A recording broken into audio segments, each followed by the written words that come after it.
Live चलने में दिक्कत होने के कारण वीडियो से हम लोग चर्चा कर रहे हैं। ओम नित्यां निरंजनां शुद्धां रामाभिन्नां महेश्वरीं मातरं मैथिली वन्दे गुणग्रामां रमा रमां कृपारूपिणी कल्याणी रामप्रेयसी जानकी कारुण्यपूर्णनयने दया दृष्ट्यावलोकय पूर्वाचारज सहचरी नित्यधाम बसहेरिये श्रीजनकलरैती के प्रिय मोहि भरोसो तेरिये श्रीजनकलरैती के प्रिय मोहि भरोसो तेरिये मंजुल मंगल मोदमय मूर्ति मारुति पूत सकल सिद्धि कर कमल तला सुमिरत रघुवर दूत सियावर रामचंद्र की जय। बोलिए श्री हनुमान जी महाराज की जय। जय जय सीताराम। अखिल ब्रह्मांड नायक परात्पर परतम परेश भगवान श्री साकेताधीश श्री सीताराम जी महाराज के ऐसी मन कंपा से हम लोग लॉकडाउन के अंतराल में कुछ देर हरि चर्चा कर लिया करते हैं। कल ईद के पावन अवसर पर हम लोगों ने थोड़ी सी चर्चा की थी ईद की और पाक कुरान शरीफ की चर्चा की थी। आज मंगलवार का दिन है और मंगलवार का दिन श्री हनुमान जी के लिए प्रशस्त होता है। श्री हनुमान जी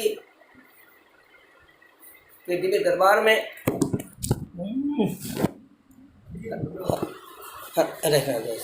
श्री हनुमान जी के दिव्य दरबार में अपनी उपस्थिति दर्ज कराते हुए निवेदन करना चाहूँगा। हमें स्मरण आता है उमाओं के साथ हम लोग श्री अयोध्या जी अपने गुरुद्वारा श्री हरिमंदिर सदन से बखमाली मंदिर की तरफ गए तो बखमाली मंदिर के आचार्य ने कहा, अरे हम लोग तो राजा रानी के उपासक हैं और जब माता पिता के दरबार में आए हो तो आप लोग तो हनुमान जी के मंदिर में से आए हो, हनुमान सदन से आए हो, हम लोग तो श्री सीताराम जी के मधुर लीला विलास का दर्शन करते होते हैं। तो मैंने कहा कि बाबा वो माँ कैसी हो जिनके संतान न हो, जब संतान होते हैं तब स्त्री माँ कहलाती है, जब विवाही जाती है तो महारानी होती है, रानी होती है, और जब संतान उत्पन्न करती है तब माँ कहलाती है। तो हम लोग श्री हनुमान सदन से जुड़े हैं, हनुमान सदन से दीक्षित हैं, इसीलिए हनुमान जी के माध्यम से श्री सीताराम जी की लीला का दर्शन करते हैं।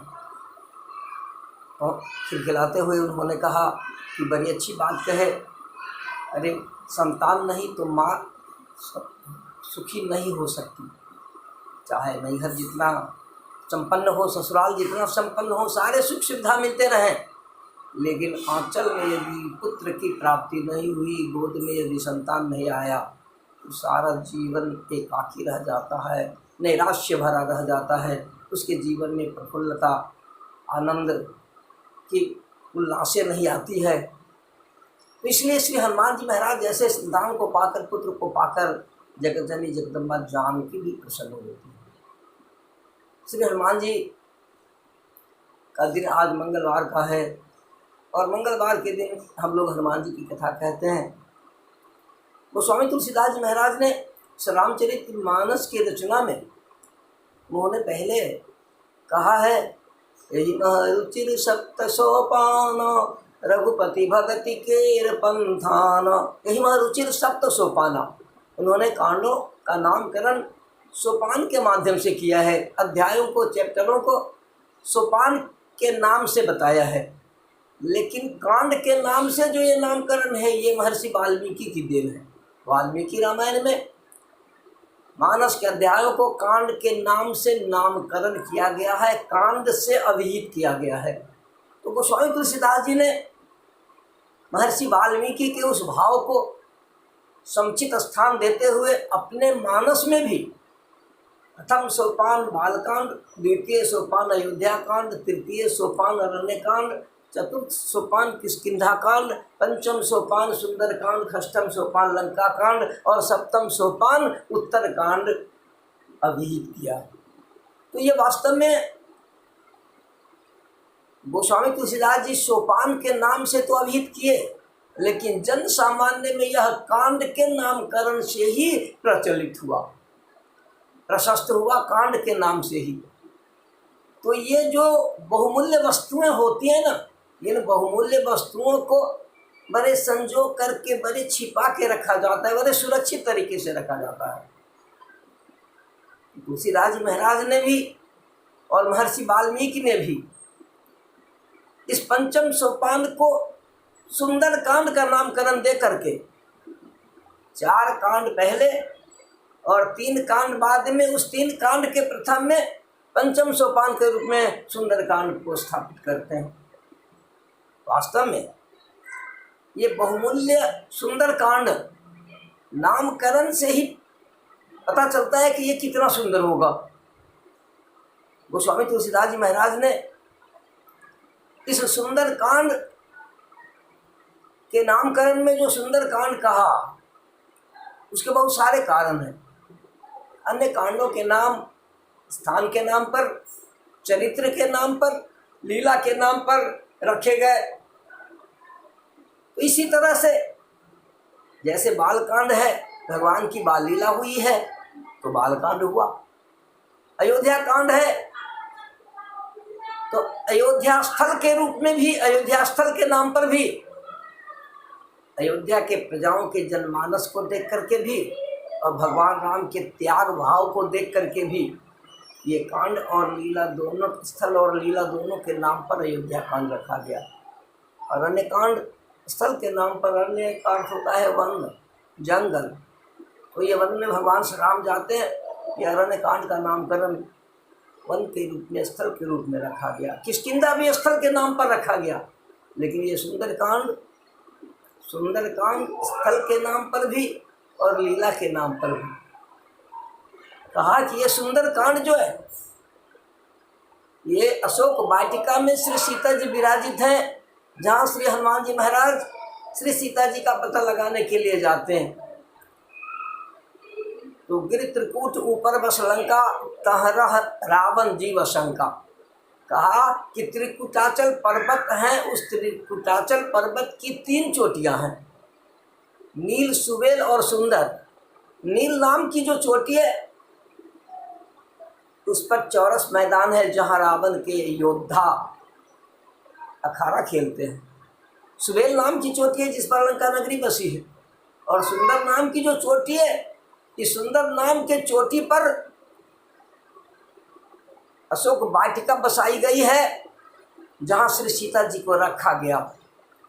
तो ये स्थल के नाम पर भी और लीला के नाम पर भी, दोनों के नाम पर ये सुंदर कांड का नामकरण किया गया।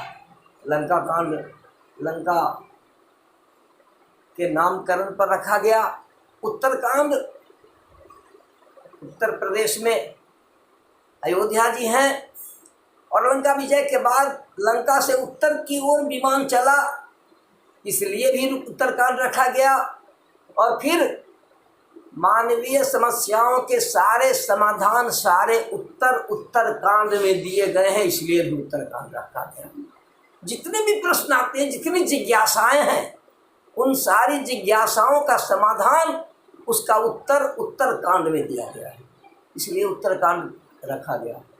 अयोध्या के संतों में मान्यता है, अयोध्या के साधु लोग कहा करते हैं कि बाल कांड का प्रारंभिक भाग, अयोध्या कांड का मध्य भाग और उत्तर कांड का अंतिम भाग पढ़ना चाहिए।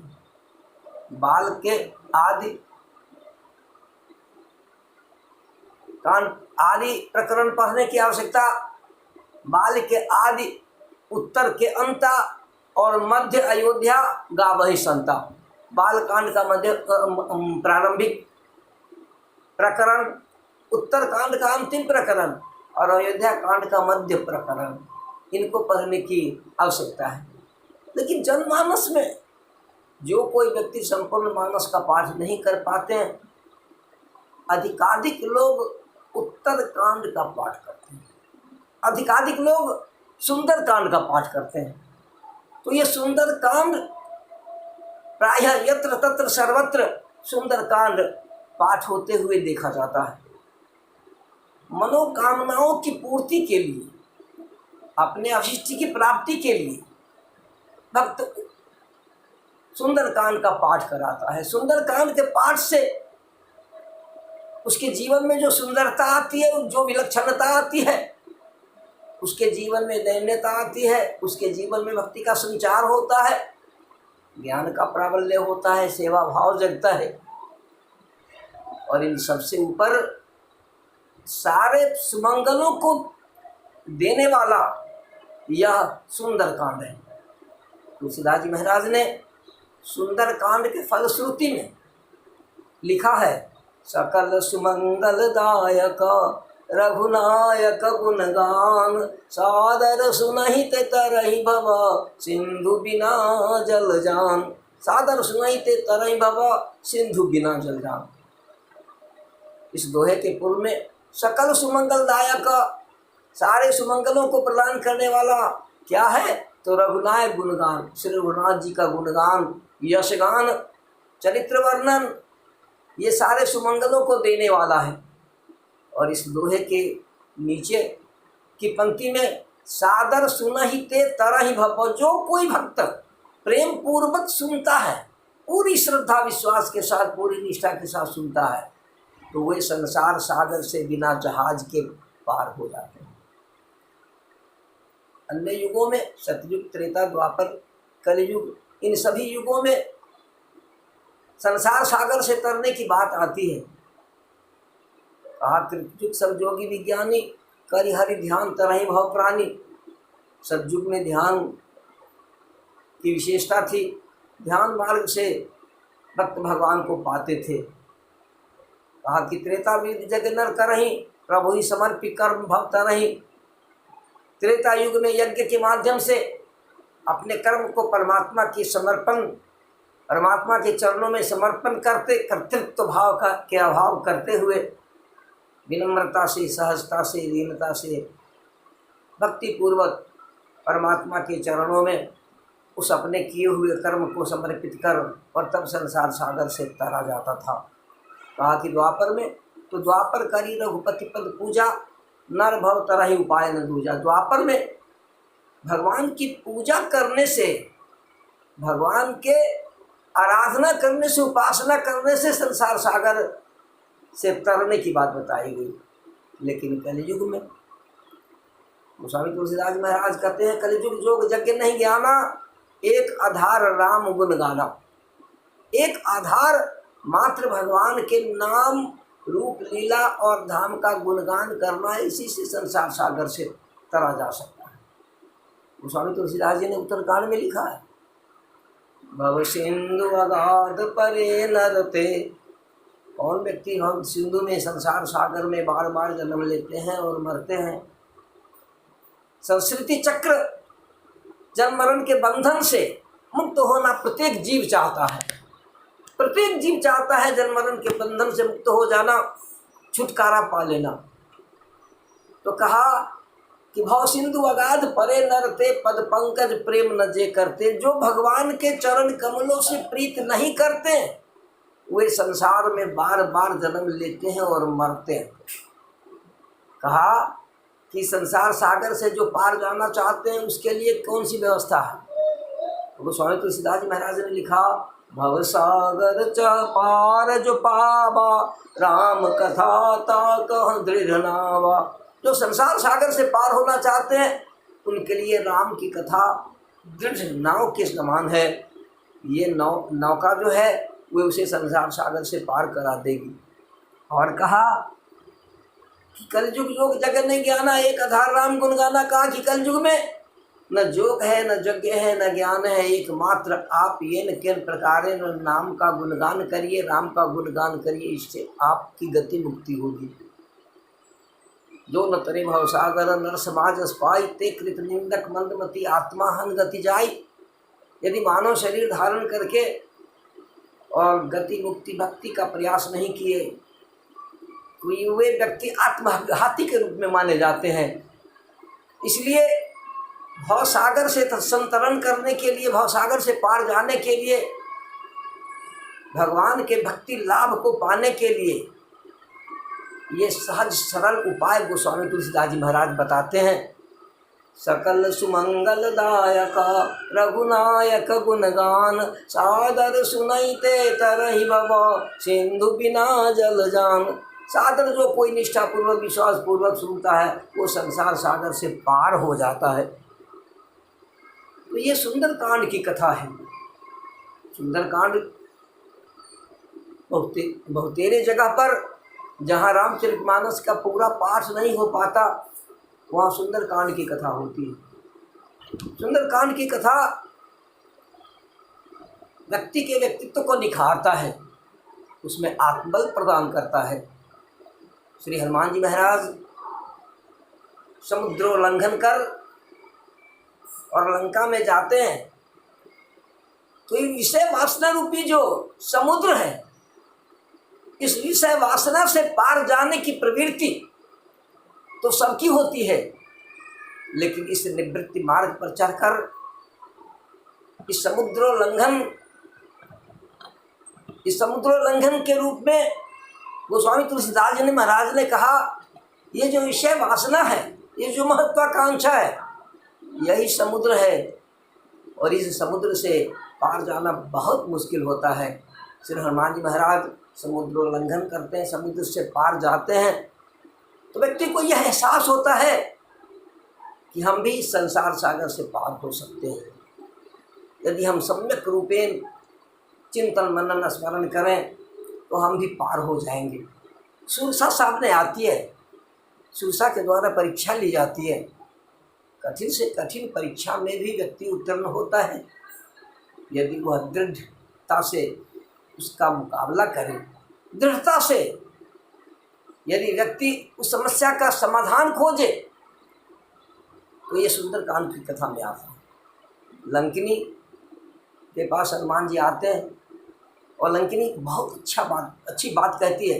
लंकिनी कहती है प्रवेश नगर कीजिए सब काजा, हृदय राग कौशलपुर राजा। ताकि लंका प्रवेश करने लगे जब हनुमान जी महाराज तो लंकिनी तो पहले रोकती है। लंकिनी कहती है कि तुम चोर की भांति कैसे लंका में प्रवेश कर रहे हो। हनुमान जी महाराज ने कहा सबसे बड़ा चोर, दुनिया का सबसे बड़ा चोर तो राक्षस राज रावण था जिसने पर स्त्री को चुराकर अपने लंका में ले रखा है। तुम उस महाचोर को नहीं पकड़ पाई और मुझे तुम चोर कहती हो। हनुमान जी ने मुझ का एक महाकपिहनी रुधिर बमत धरणी धर्मनी। सत्संग के बहुत सारे स्वरूप हैं, लेकिन मुष्टिका प्रहार करके किसी के विवेक को जगा दिया जाए ऐसा सत्संग तो सुंदर कांड में ही आता है और लंकिनी के प्रसंग में ही आता है। हनुमान जी महाराज के जैसे मुष्टिका प्रहार लंकिनी को लगता है तो लंकिनी के मुंह से रुधिर बमन होता है, खून की धारा होती है, खून की उल्टी होती है। कहा कि 3 शब्द आते हैं हमारे आपकी ज़िंदगी में, हमारे आपकी ज़िंदगी में 3 शब्द आते हैं। कहा कि अनुरक्ति, विरक्ति। कहा कि ये हम लोग राग, वैराग और अनुराग की चर्चा करते हैं। कहा कि संसार और संसार के व्यक्तियों से, वस्तुओं से जब हमारा लगाव हो जाता है तो ये राग होता है, जब ये लगाव छूट जाता है तो विराग होता है, और जब राग ब्रह्म रस में रंजित हो जाता है तो अनुराग कहलाता है। लंकिनी कहती है कि जैसे मुष्टिका का प्रहार हुआ तो लंकिनी के मुंह से रक्त की धारा बही, रक्त की उल्टी हुई, और जब रक्त की उल्टी हुई उसकी चेतना जग गई और लंकिनी स्वीकार करती है। भगवान ब्रह्मा ने तपस्या के क्रम में वरदान के रूप में आशीर्वाद दिया था, निकल हो सितय कप के मारे तब जाने सुनिश्चर संहारे, तात मोर अति पुण्य बहुता देखे नयन राम कर दूता, तात स्वर्ग अबर सुखा धैर्य तुलाय कंग, तुलताई सकल मिली जो सुख लव सत्संग। सत्संग के ये प्रयोग मात्र सुंदर कांड में मिलते हैं, जहाँ मुष्टिका प्रहार के माध्यम से ही लोग देहाती भाषा में कहा करते हैं मुक्का मार करके घी पिलाएंगे। तो ये मुक्का मार कर घी पिलाएंगे, ये बातें जो है ये सुंदर कांड में आती है। श्री हनुमान जी महाराज के मुष्टिका प्रहार से लंकिनी के मुंह से रक्त बमित हुआ, रक्त की उल्टी हुई, और उसकी चेतना जग गई। कहा कि ये विरक्ति का भाव आया और लंकिनी स्वीकार करती है कि ब्रह्मा जी ने मुझे यह जो आशीर्वाद दिया था आज वो फलीभूत हुआ। आज वानर के वेश में मैंने भगवान राम के दूत का दर्शन किया और भगवान राम के दूत का दर्शन करके मैं आज बार बार बधाई दे रही हूँ श्री हनुमान जी महाराज को। अब मुझे ज्ञात हो गया है कि अब निश्चरों का नाश हो जाएगा, लंका नगरी विध्वंस हो जाएगी। विकल होते कब के मारे तब जाने सुनिश्चर संहारे। लंकिनी कहती है कि अब राक्षसों का संहार होगा, क्योंकि ब्रह्मा जी महाराज के द्वारा ये बता दिया गया था कि राक्षसों के नाश होने का जो समय होगा तो हनुमान जी महाराज के माध्यम से जैसे तुम्हारे मुख से खून की उल्टी होगी तो ये समझ लेना कि अब राक्षसों का विनाश हो जाएगा। तो ये जो प्रसंग है, यह प्रसंग बताता है कि चाहे जैसा भी बलशाली असुर हो, उस असुर का सदा राज नहीं रह सकता है, सदा उसकी आक्रामकता नहीं रह सकती। आगे आकर के श्री हनुमान जी महाराज जब जाते हैं तो विभीषण जी से मुलाकात होती है। प्रतिकूल से प्रतिकूल परिस्थिति में भी व्यक्ति यदि धैर्य को बनाए रखे तो समस्या से पार पाया जा सकता है। विभीषण जी महाराज से जब हनुमान जी महाराज की मुलाकात होती है, ब्रह्म बेला का समय है और विभीषण जी महाराज सोकर जगते हैं तो राम राम तो सुमिरन किन्ना हृदय हर्ष कपि सज्जन चिन्हा। हनुमान जी महाराज स्मरण करते हैं कि अरे इस लंका नगरी में लंका निश्चर निकर निवासा, यहाँ कहाँ सज्जन करवासा। स्टॉप कर दो, यहाँ कहाँ सज्जन करवासा। तो विभीषण जी महाराज से जब मुलाकात होती है तो जो दो भक्त जब मिलते हैं तो उससे जो परमानंद का लाभ मिलता है, ये सुंदर कांड में आता है। आगे आकर के विभीषण जी महाराज के बताए हुए मार्ग से जब हनुमान जी महाराज जाते हैं तो सीता माता का दर्शन होता है। श्री हनुमान जी महाराज अवतार लेकर के राम कार्य के लिए भगवान राम के पास आ गए थे। मातृसुख का अभाव हो गया था। एक ऐसी माँ जो कभी न छोड़ पाए, ऐसी माँ की तलाश हनुमान जी महाराज को थी। और हनुमान जी महाराज जैसे ही जगदम्बा जानकी के दर्शन करते हैं और जानकी जी ने प्रश्न किया कि नर वानर संग कहूँ कैसे, कही कथा वही संगत जैसे। हनुमान जी महाराज कब के वचन सपने में सुनी उपजा मन विश्वास, जाना मन क्रम वचन यह कृपा सिंधु कर दास। जब हनुमान जी महाराज ने कहा तो श्री सीता जी को विश्वास हो गया। यह जो विश्वास की बात है, आज मनुष्यों में विश्वास का अभाव हो गया है। प्रत्येक व्यक्ति एक दूसरे को शक की दृष्टि से देखता है, आशंका की दृष्टि से देखता है, कहीं वह व्यक्ति अनिष्ट न कर जाए, इस दृष्टि से देखता है। ये श्रद्धा और विश्वास मानव मूल्यों को स्थापित करता है, मानव मूल्यों को बताता है, दिग्दर्शित करता है। विश्वास के बिना संसार के कोई भी कार्य नहीं हो पाते। बिनु विश्वास न हरि कथा ते बिनु मोह न भाग, मोह गए बिनु राम पद कोई न दृढ़ अनुराग। ये सुंदर कांड की कथा, सुंदर कांड की कथा प्रत्येक प्रकार के सुंदरताओं को देती, विलक्षणताओं को देती है। सुंदर कांड में एक पति वीरता को अपने पति का संदेशा मिलता है, एक पत्नी से युक्त हो गए को पत्नी का संदेश मिलता है, एक माँ के खोज में गए हुए श्री हनुमान जी महाराज को माँ की प्राप्ति हो जाती है। विभीषण जो लंका में उत्पीड़ित हो रहा है उसे आश्रय देने वाले भगवान की प्राप्ति हो जाती है, वैभव की प्राप्ति होती है, साम्राज्य की प्राप्ति होती है। अपने कष्टों से निराकरण तब होता है। सीता जी महारानी कहती है दीन दयाल मेरे सरमारी हरनाथ मम संकट भारी। तो इससे समस्त संकटों से निजात मिलने का आश्वासन मिलता है।